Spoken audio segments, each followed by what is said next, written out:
Hey guys, welcome to my YouTube channel. My name is Emma. In today's video, I want to show you how to make this cute, cozy winter jacket. And I know the most difficult part of making this kind of jacket is pattern making, so I want to make it easier for you by using our old wardrobe wisely. You know, we can combine the different parts of different garments and play with them like a puzzle to make brand new clothes. And you can also save a fortune on buying the new patterns. So if you're interested, please keep on watching.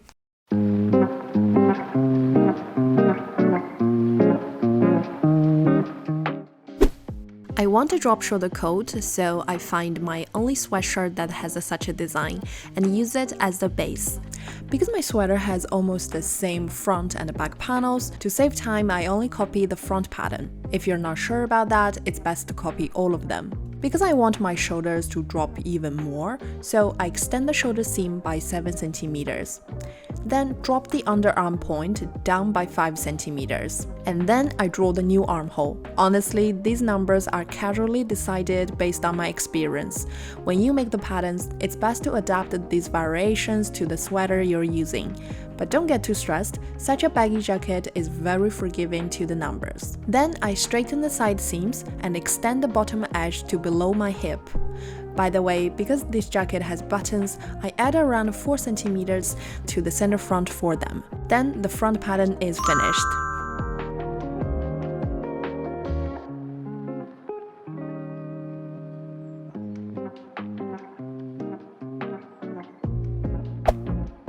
Then I fold up the button placket and copy it as the back panel.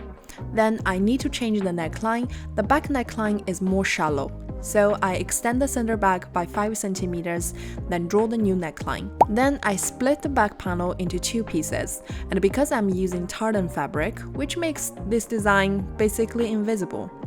Well, to be honest, this fabric makes every detail of the jacket almost unseen on camera, but in real life, it looks much better.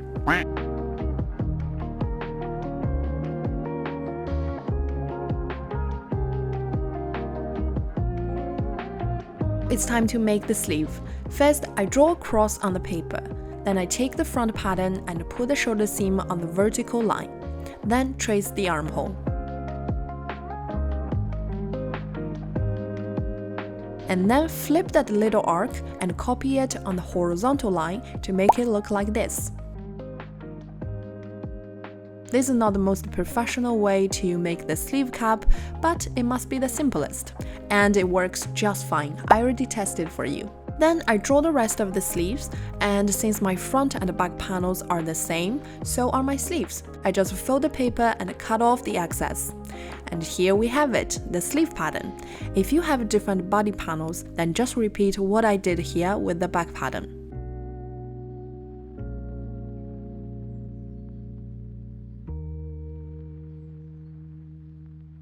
Finally, to the last step, the color. I'm not going to make it myself. I choose the color of this coat as the base, but tracing it on the paper directly is a bit difficult. So I prepare a piece of cotton fabric to cover the entire color and then pin it up.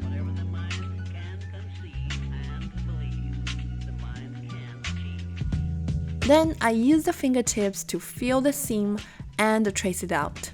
This method is really practical. Basically, all clothes can be copied in this way. Of course, not everyone has a coat like this, so I upload my final color pattern that you can download and use directly. But I still recommend you try this method yourself and experience the infinite possibilities of your wardrobe.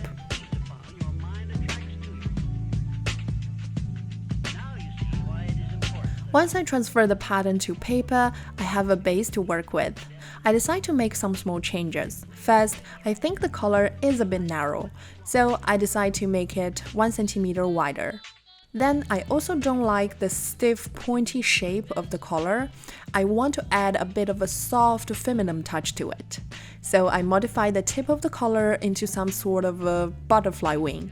I wasn't really sure what I was doing, I just did a random shape as I went along, but the final result is pretty decent. And if you like it as well, you can just download the PDF and use it on your jacket.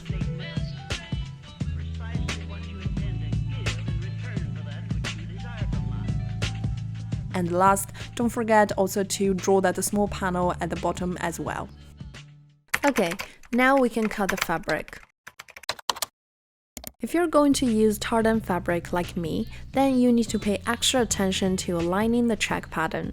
Other than that, there's not much to say about it. Basically, except for the front and sleeve panels, all other patterns need to be cut on the fold, and each collar panel needs to be cut twice.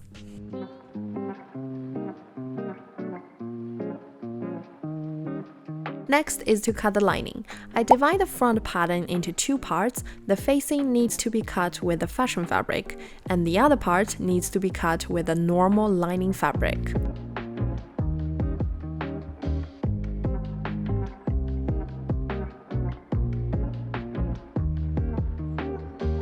The back pattern is already two pieces, so I did the same thing.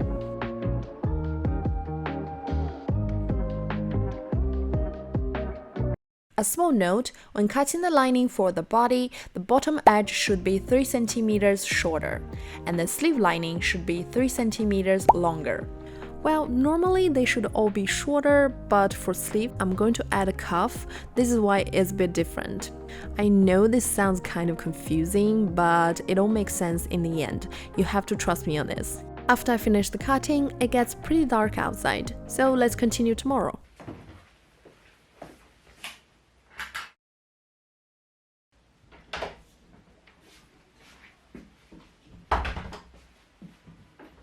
Good morning, guys. Guess after all that cutting yesterday, what we were so fast?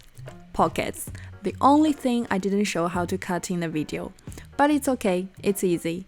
First is the flap. I cut it both with the fashion fabric and the lining fabric. Then put them right sides together and sew the side and bottom edges closed.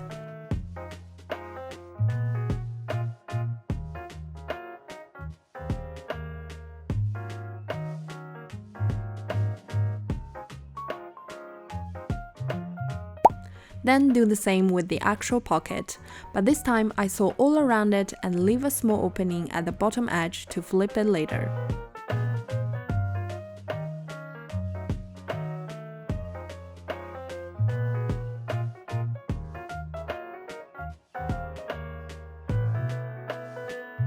Before I turn the pocket over, I cut small notches along the curved edge so that the fabric will stay flat.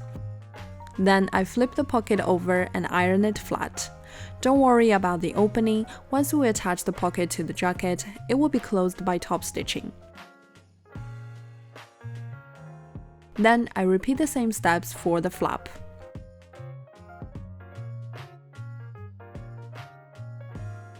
Then I top stitch around the flap for a more clean finish, but also to unify the style, as the top stitching is also going to be used for attaching the pocket later.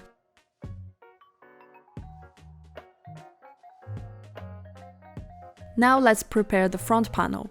First of all, I iron adhesive interfacing on the front panel, but you don't have to cover the whole piece, just cover the front facing area.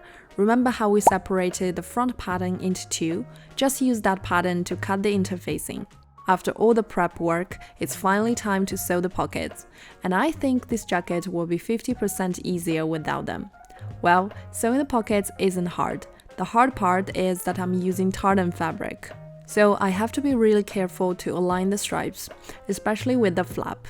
You have to take that into consideration since cutting the fabric. But you know what? The best thing you can do is just don't use this type of fabric. A sincere suggestion from a person who has suffered.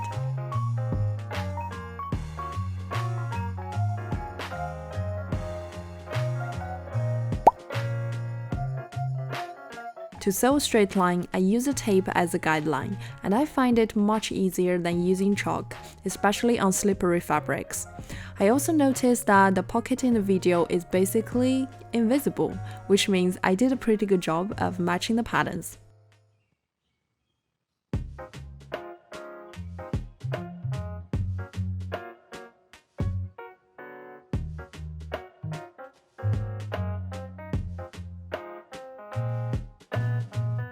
After that, I cut off the excess fabric on the flap.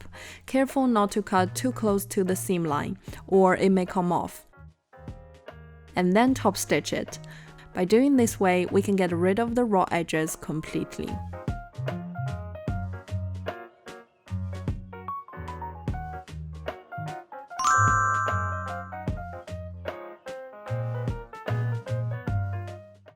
Next, let's work on the back panel.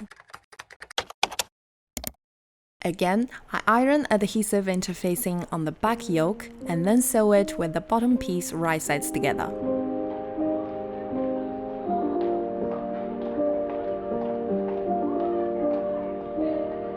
Once you've finished sewing, remember to top stitch as well. I then assemble the front and the back panels and sew the shoulder seams closed. In previous projects, I always sew the shoulder and the side seams at the same time, but this time I'm keeping the side open until the end.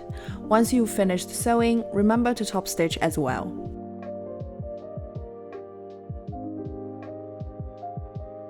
Now let's attach the sleeves. Open one side of the jacket and lay it flat on the table. Then fold the sleeve in half to find the midpoint. Then match it with the shoulder point on the jacket and pin the sleeve on. Remember to place them right sides together. As the sleeve cap of the drop shoulder sleeve is wide and has a saddle curve, we can use this method to sew it. If the armpit of the jacket feels bumpy after you close the side completely, you can cut a small notch in the seam allowance at the underarm point to release some tension, so the sleeve can lay flat. And finally, as always, top stitch.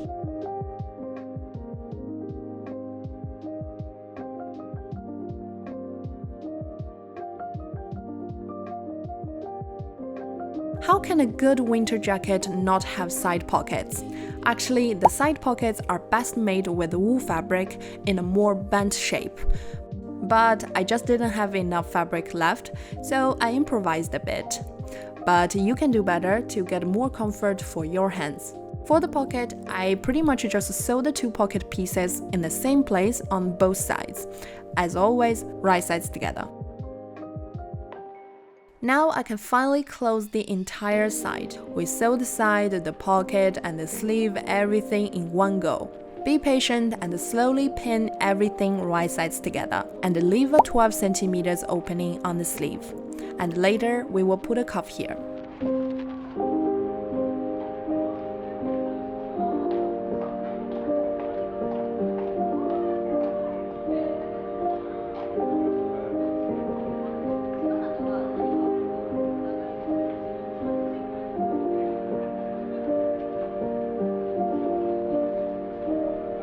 Now I can sew the lining. As always, first iron the interfacing on the front and the back panels.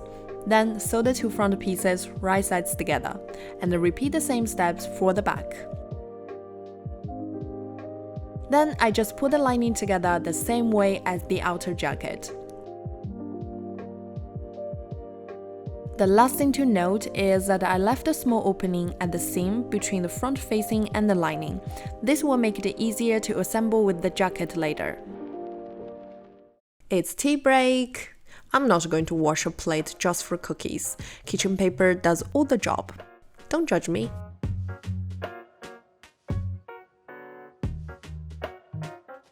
Back to work. Now I'm going to work on the collar, starting with the two pieces that face outwards and also apply the interfacing. Then I pin them right sides together. And I recommend starting from the middle, which is the center back, and gradually taking over to the sides. Then stitch them together.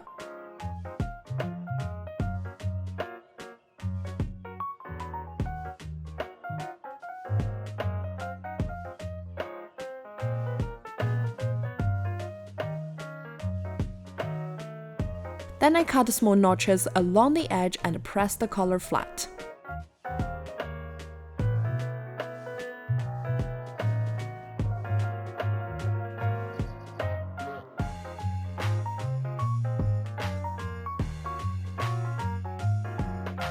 Then prepare another piece of collar without interfacing, then put these two pieces right sides together and stitch them around the outer edge.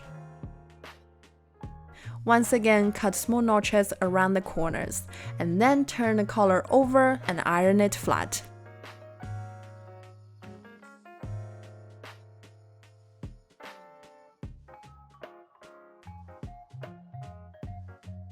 Then finally top stitch it, and the beautiful butterfly collar is done.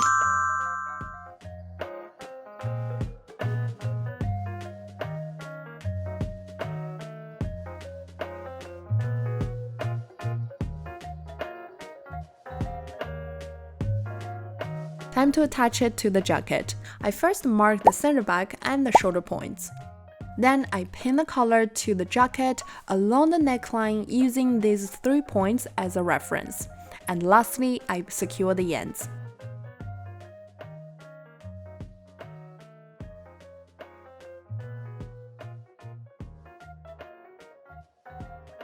Then I also put the lining to the top and sew them all together along the neckline.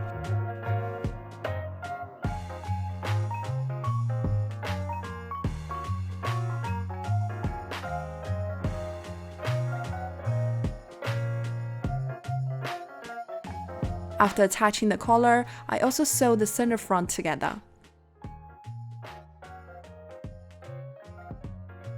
Then finally, iron everything nice and flat. And you can see that the jacket is about to complete. Now it's time to hem the jacket, especially to close the corners.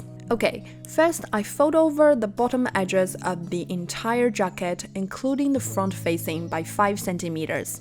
Remember how I said that without pockets, this jacket will be 50% easier. This is the other 50.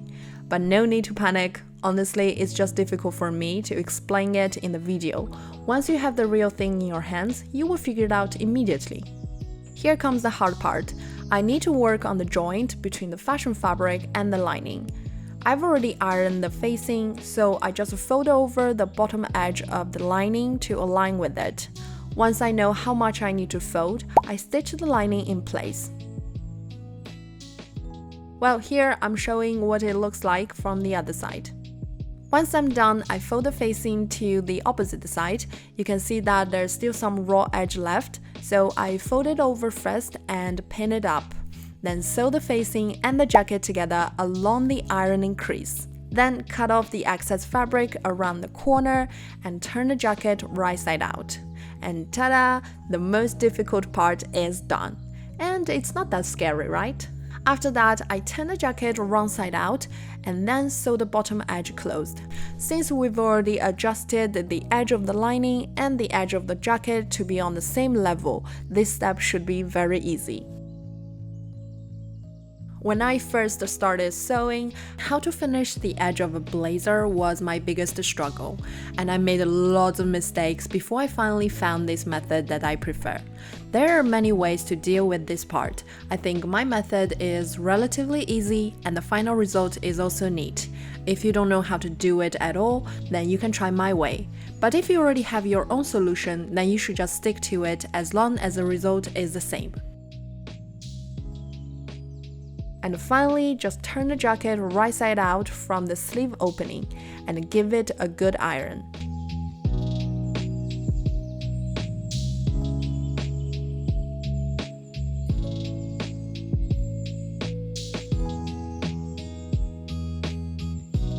Finally, to the last step. Now we just need to close the sleeves. Remember earlier we left a slit on the sleeve opening? I did the same to the lining, and I already folded over and ironed the edge. Then I just put these 2 layers wrong sides together and stitch all around. Normally, I would pin the seam allowance from inside and stitch them together. Since the sleeve opening is so wide, we can totally reach them. But then I thought, I'm going to add a top stitch in the end anyway, so why not just close the slit with it? So I decided to cheat a little and no one will see the difference from the outside. Well, I guess it's also because I got really tired by the end of the day, so I just wanted to finish the project ASAP and jump into bed. And this plan totally blew off because I forgot there were also buttons, and even more tedious buttonholes.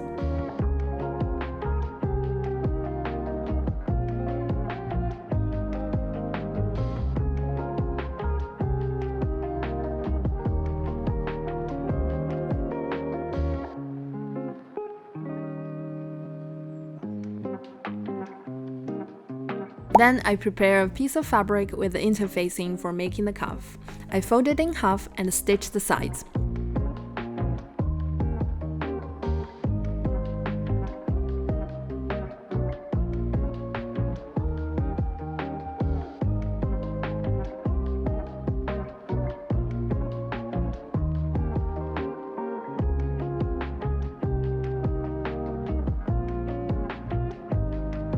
Then trim off the excess fabric at the corners and turn it right side out.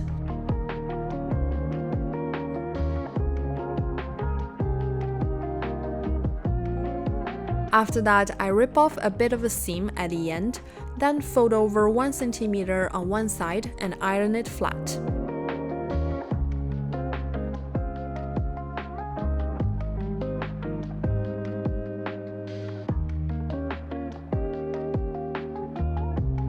Once everything's ready, we can attach the cuff. I pin the unfolded side to the sleeve right sides together.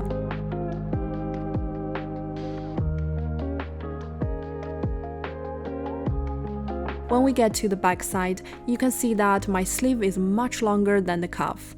I secure the end first, then fold the excess fabric into 3 pleats and pin them to the cuff.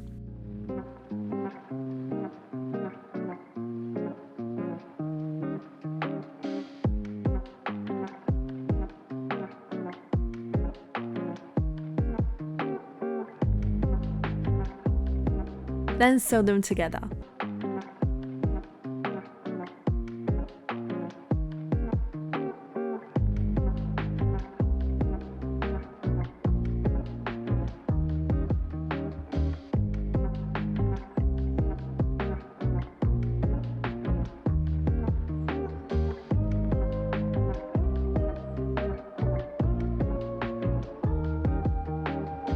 Now I need to close the other side. Because I've ironed it before, so I just pin it to the sleeve.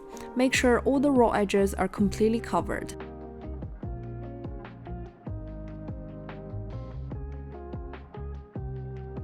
Then top stitch all around the cuff. I made a mistake here by top stitching on the front, which left the back not fully secured.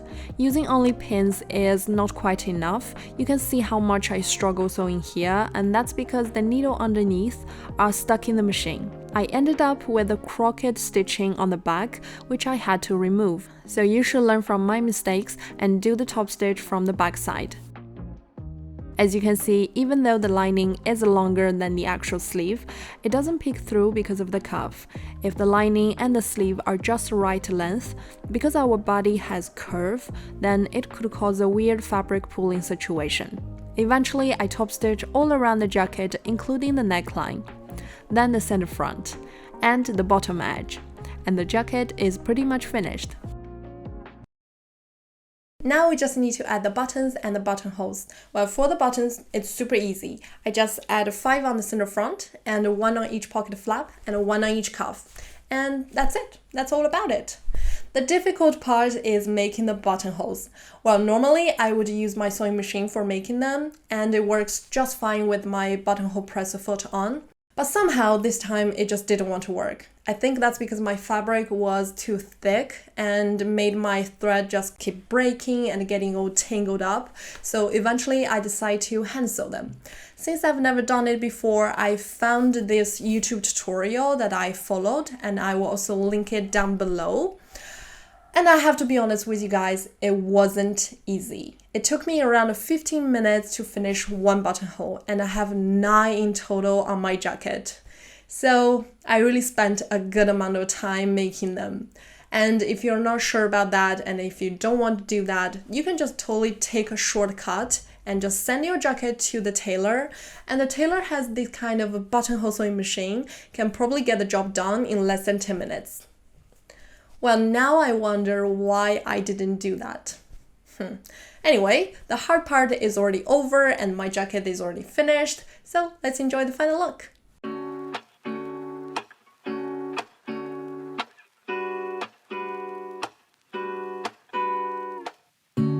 Lazy Sunday mornings, hiding under covers. I don't mind staying in with you. Play your favorite movie, laying right beside me. I don't mind when it's just us two. That corner coffee shop we like to go. Late night walks with you to take me home. With you I never feel alone. These little songs make me glad to call you mine. And you have got my head in the clouds.